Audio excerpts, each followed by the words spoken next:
If you would like to get your song reviewed, dear listener, there's the filthy capitalist option. As Sori says, $125 gets you straight to the head of the line. You don't have to be part of the alliance. You don't have to be part of the group. Wait a minute. And the biggest thing is you don't have to wait. You hop, skip, and jump right in front of everybody. $125 gets you there. You do that 3 times, and you get mashed down to the $75 rate for perpetuity. Yes! Also, there is a band review option. So if you've got a band and you're trying to get your band some exposure, hit me up at vinsori@gmail.com, and I'll show you the details about how to pull that off. You can also jump on Patreon, and there is a option on the tiers to be able to get your band reviewed. Yep. Obviously, we can't lie to you, so we can't guarantee a positive review. Get what you get. It's just rubbish. Rubbish. Rubbish. That's British for garbage. My favorite is the community option. $1 at the gate gets you in at Patreon. You get to join an alliance. The alliance joins their points together, and that helps determine what songs that we do. The alliances hang out on Discord. Message me on Patreon to get the link. And they do all kinds of other cool things. They do Minecraft. Dungeons and Dragons. Yeah. It's really a community within the community. Anybody can go in the village, facebook.com/Vin and Sori. There's 160,000+ people on the channel. What's cool about the Discord is that it offers a real opportunity for community connection, friendship, that type of thing. And it's on Discord, so if you're not a Facebook person, it's for you. You start off at $1. Right. Plus you get exclusives. Sori and I are working on a song. So the first 15 seconds of that was on Patreon. Also, at $15 tier and above, when we actually debut the video, they're going to be there live with us. There you are, dear listener. Buy our merch. Buy our merch indeed. Child shall lead them. Emma Ruth Rundle is next. Emma Ruth Rundle is universally liked in the Village Alliance. Oh. Okay, let's check it out. Back to back. Let's do it. What's the timestamp? Timestamp, I'll tell you in a second. Protection, let's do it. Ooh. I think I wanna. Is this an official video? I'm not sure. Looks official to me. It does. Alright. If we die, we die.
That's deep.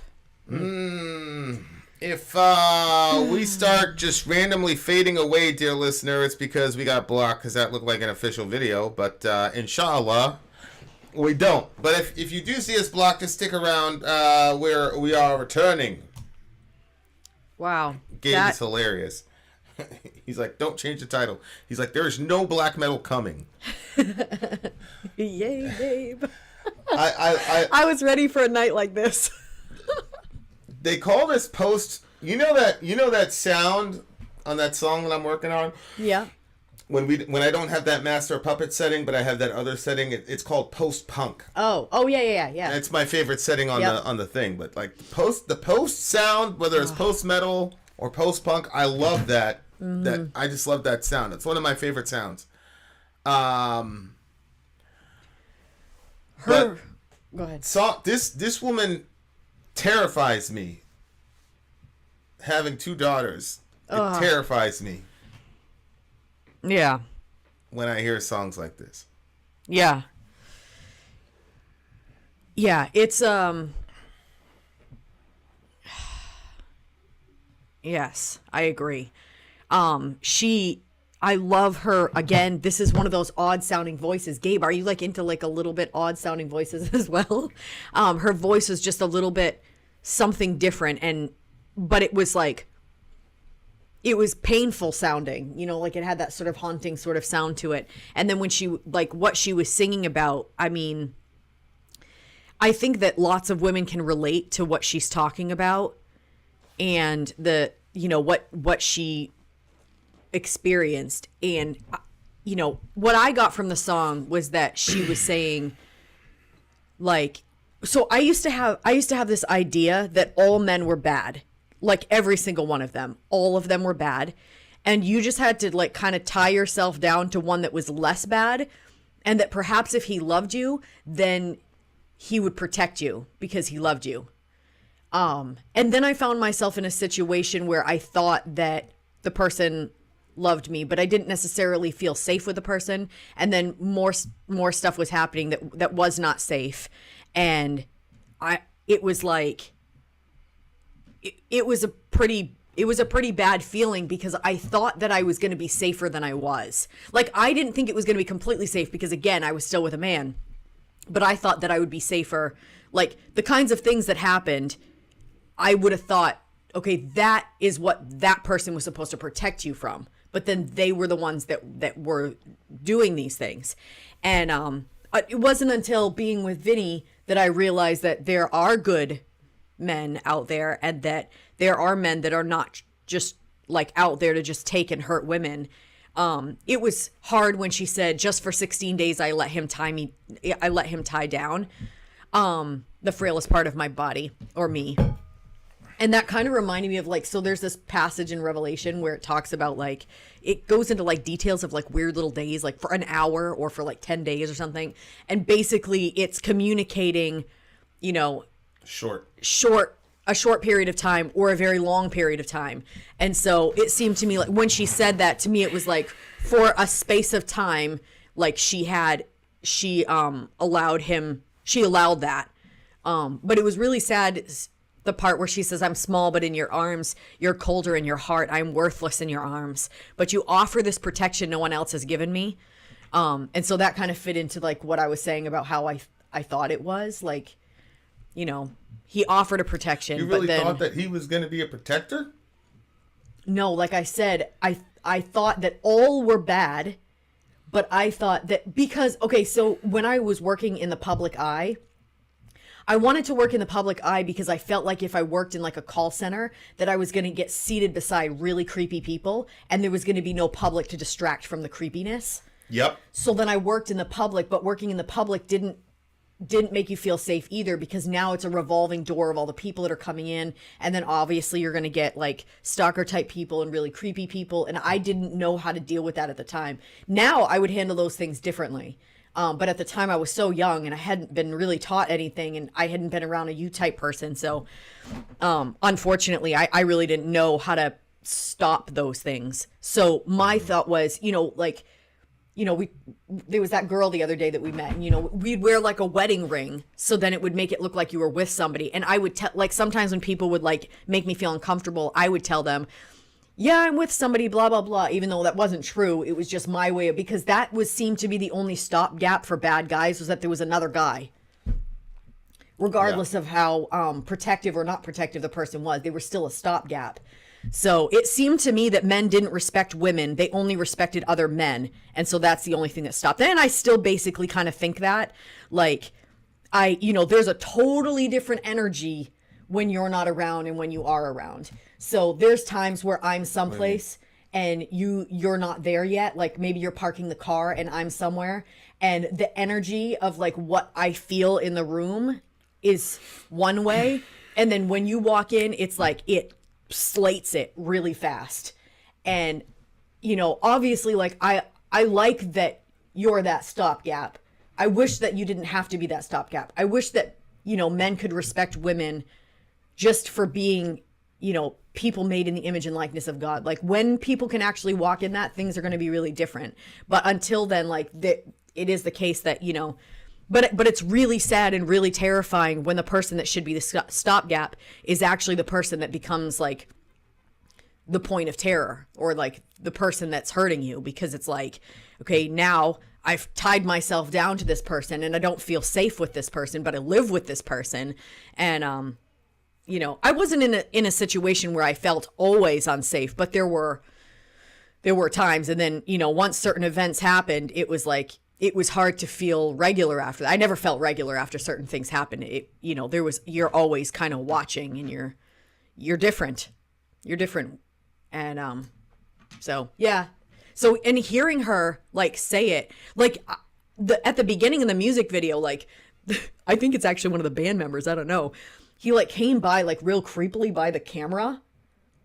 And I was like, really? I was like, what is with that look, man? And then she went into this like song, and I was like, wow, like, I don't know. It's Where's the creepy guy? Oh, let me see. It's tough. It's right before she comes on the stage. Right before you see her on the stage with the guitar. I didn't see this part. Oh, I guess my thing was not yet.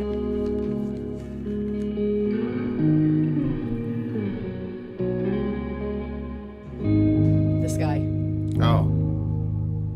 Yeah. I see.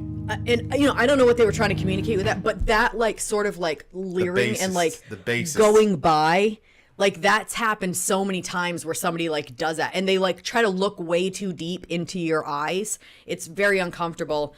And I think that people are so acclimated to, like, I think that some men are so acclimated to doing it, they don't even realize like how terrifying it can be for a woman when she's in that situation, especially if she's had sexual or anything like that. Like, sometimes it's just, the guy doesn't realize it, I think. But, if you're looking at a woman in a lustful way, like, I think that there's times where a girl like wants to be really noticed by a guy or something like that. But there are, if you don't know her and you're looking at her lustfully, like, you want to do something with her sexually and she's not interested in that with you, then that look that you're giving her is going to remind her of the sexual assault that she's been through.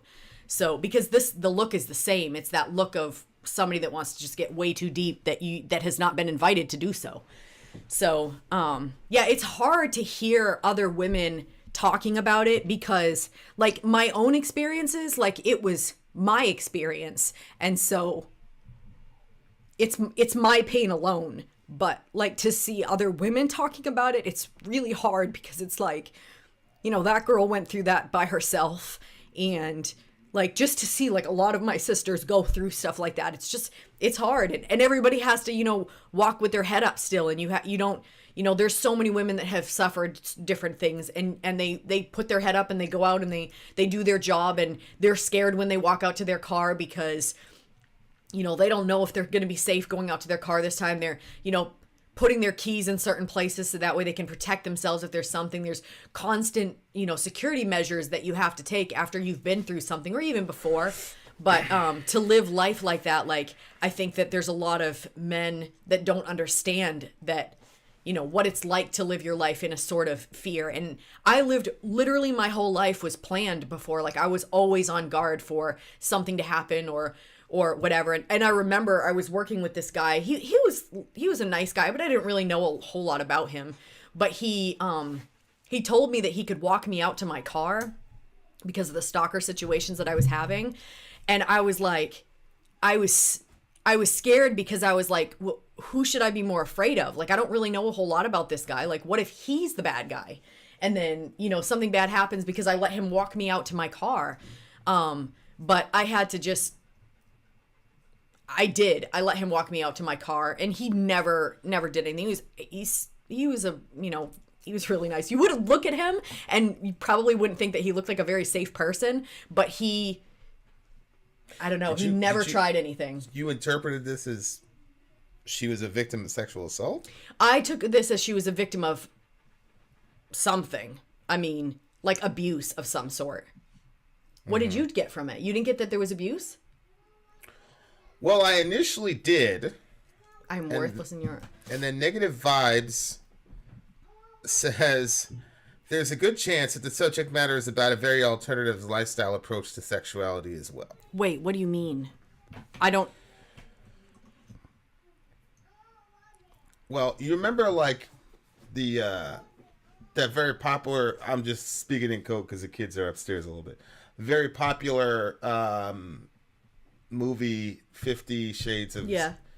And there was, like, a contract for X amount of days and all the rest of it. So when he said that, when Negative Vibes said that, where he said there's a good chance that the subject matter is about a very alternative lifestyle approach to sexuality, it looks like, contract for 16 days. I let him tie down the frailest part of my body. I'm small, but in your arms, you're colder in your heart. I'm worthless in your arms, but you offer this protection. There was that exchange of the dignity for protection type of thing, the control, that type of thing. You keep talking down to me. I gave him 16. I let him choke the frailest part of my body, et cetera, et cetera, et cetera. So yeah. So it, I mean, I can see that as well. It looks like, but it was a presentation. It was a massive seller among women. Go ahead. Yeah, it's true. I mean, dudes were not interested in that book at all. Yeah, but I think that if I'm not sure, I'm just taking a stab in the dark here. I think that the lore for women was that he was like a protection for her, because you remember that other guy came in and he was like whatever, and like he was like that stopgap for her. Yeah, he was gonna put in work. He was powerful. He was a powerful alpha male. He was right, and he was like, he was kind of colder in there, and like stuff got a little hectic, but there was a sort of stuff got a little hectic. There's only like two things out of it that I remember, and I'm like, oh my gosh.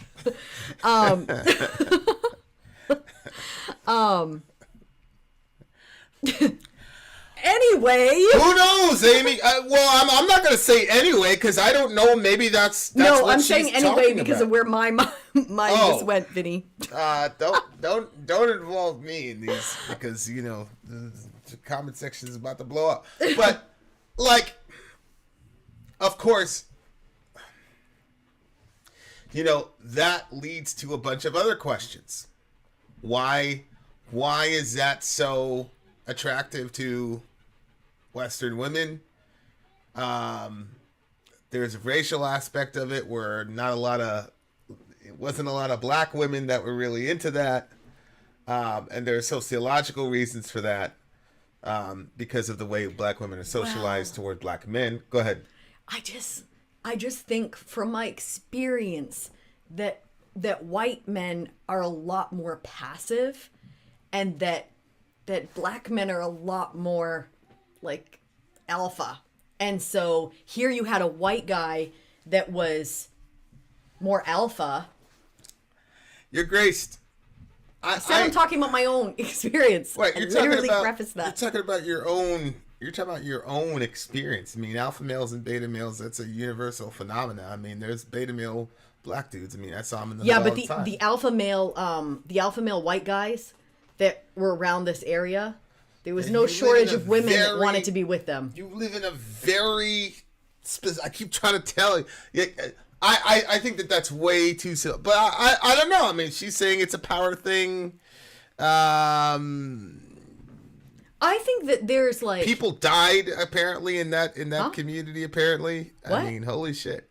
Doing that thing? Yeah, because they have no safe words. People getting choked out. They're getting Oh my word, that's whatever. crazy. Oh, that's awful. So I mean, well, but of course the question becomes, if you're completely postmodern and you don't believe that there are any objective standards for anything, then you could say, well, there doesn't have to be like a deeper reason for why we prefer certain kinds of sexuality versus other kinds of sexuality. And sexuality is something that's become like so politicized that you're not even allowed to say that. Like, here you have the most modern species of liberated women ever. Okay. And this book about a dude dominating this woman takes off among the demographic of women who are supposed to be fighting for their own liberation. Why is that? That's a real mindfuck. I mean, not to, but those things to a lazy, I agree. Negative vibes. It doesn't look like she's looking at this from a completely negative perspective. But even the way that she like said it, like the way she was singing it, like didn't she look a little well, I mean, I'm trying to look at this like she escaped something unhealthy? I'm trying to look at this as objectively as I possibly can. And what I'm saying is the deeper question for me is, even if she's portraying this thing as a positive thing, is that positive and healthy? That's the question that I have. Because, like, even in that movie, because you made me go watch all of them with you, like, eventually she ends up standing up for herself and saying, "Hey, here are the limitations, yada yada yada," and then you get deeper into the guy's character, and I don't know how close he was to the book.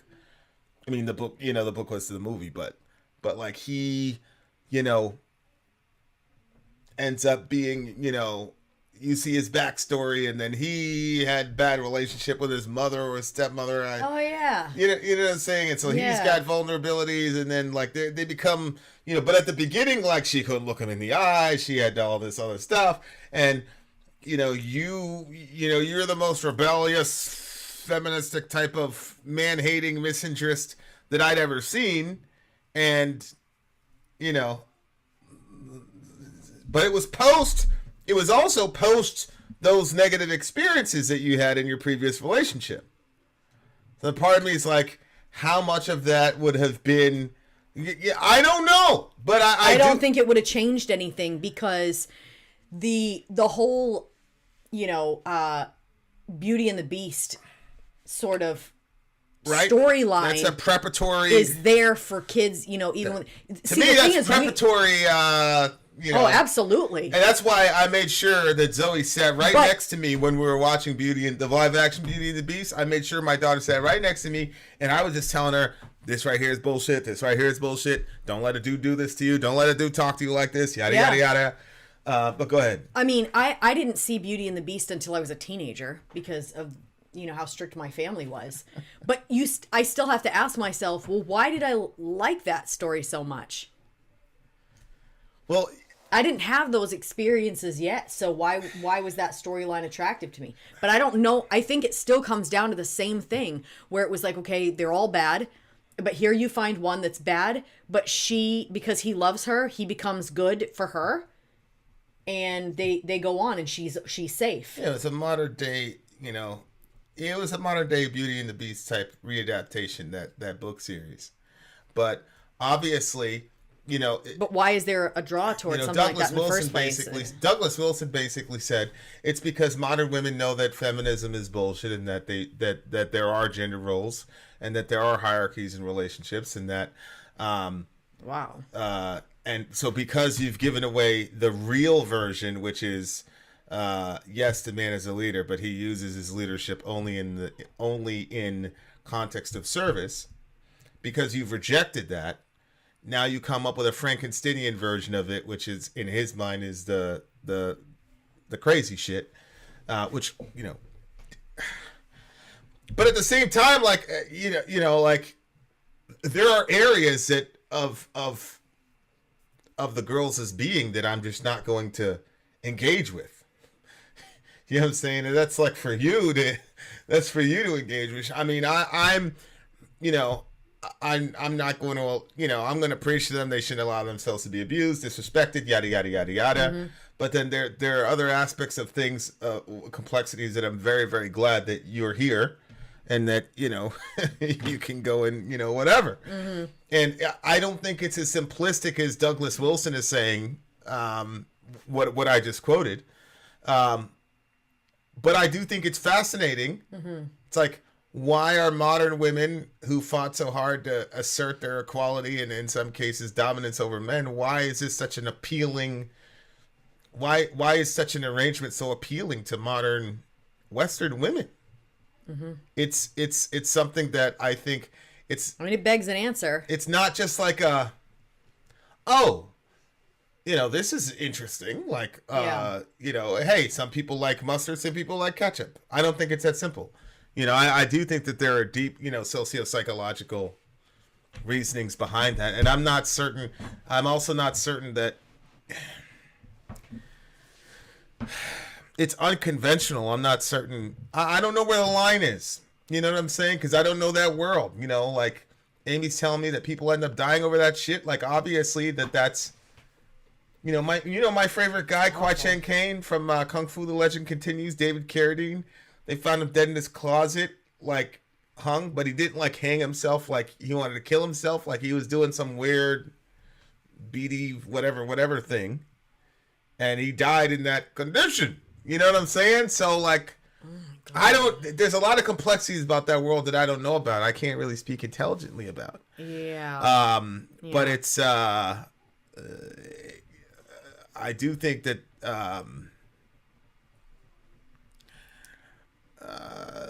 I don't know. Yeah. But I do think that it's I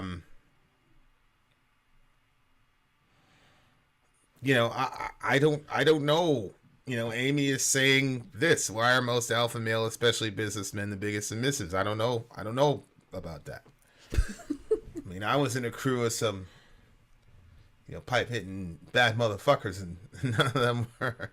Uh-huh. I mean, that's why they were in the group that they were in. They couldn't even operate well, taking orders from people who they should have taken orders from. And so they were basically, you guys just go over there and here's the thing and figure it out and come back and don't. You know what I'm saying? Like, I don't know these people that she's talking about, but I don't know their bedroom habits, so I don't know. I was going to say, you don't know what I can't imagine Scoot the rest of those boys. Like, I can't, you know what I'm saying? Like, I don't know. You know what I'm saying? Like, I don't know.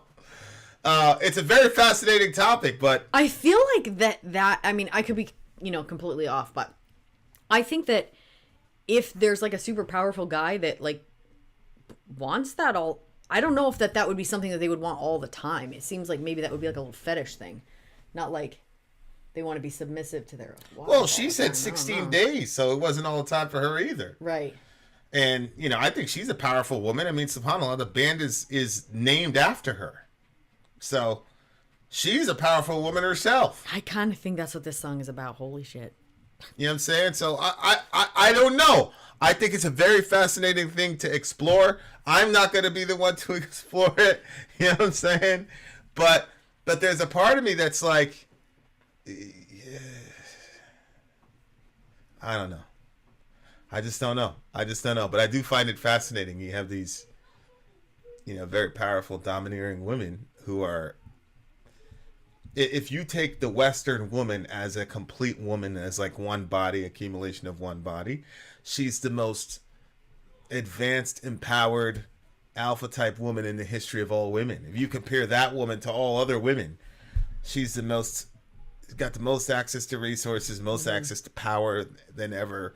And this book explodes, and the series explodes, and whether or not it's real, quote unquote, real or true to that culture, which obviously they couldn't make it true to that culture if motherfuckers had died in those circumstances. Like, well, we saw that in that show. It's very fascinating that this thing completely exploded among the most powerful women on the planet, and Yeah.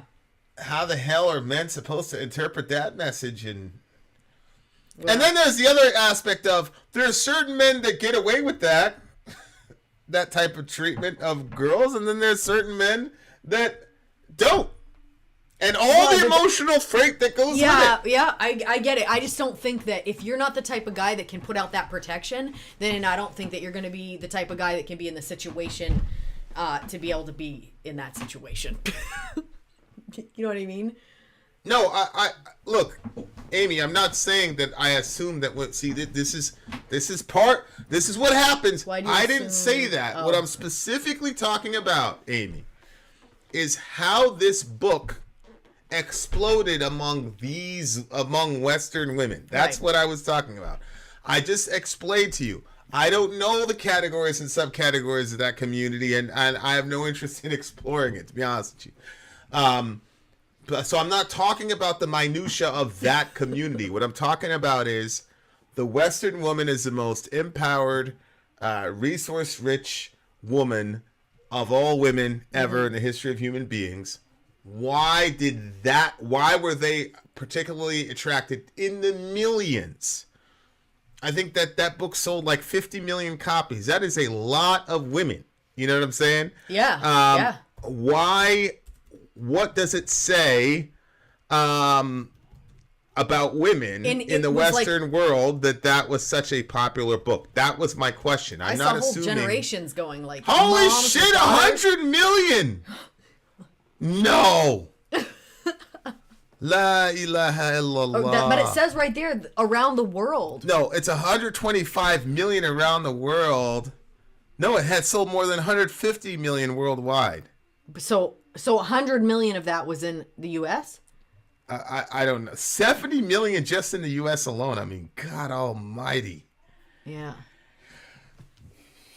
I think that's something to be explored, but I think we'll get the answer to that probably 20 years later. Again, I'm not talking about the culture itself or the subculture. Uh-huh. I'm talking about why the particular power dynamic where the girl can't look the guy in the eye and he Yeah. she can't even say his name and all this other shit. Yeah. She has to call him sir and all this other jazz. Like, why that appealed to very powerful, very beautiful Western women. That is a question that I have. So but it's not something that I'm going to explore. Dear listener. What are you going to say? I would be interested to read the findings of that discovery. Okay. I like this 9.8. I love post-rock or post-punk or post-whatever. I love all that shit. So I'm going to give this a 9.2. And her vocal, Negative mentioned something like she chest sings to falsetto. I don't really know the technicals of that. But whatever it is, I like her style. I like that a lot. I like the variation in style. Really? Interesting. Okay. I like it a lot. But there you go. There you go, dear listener. Well, having said that, bless God that we're just halfway through our stream. We've got way more to go. Another Emma Ruth Rundle song on the way. Yes, inshallah, it's a little bit more conventional. Vin out. Sorry, out. Go. Holy shit.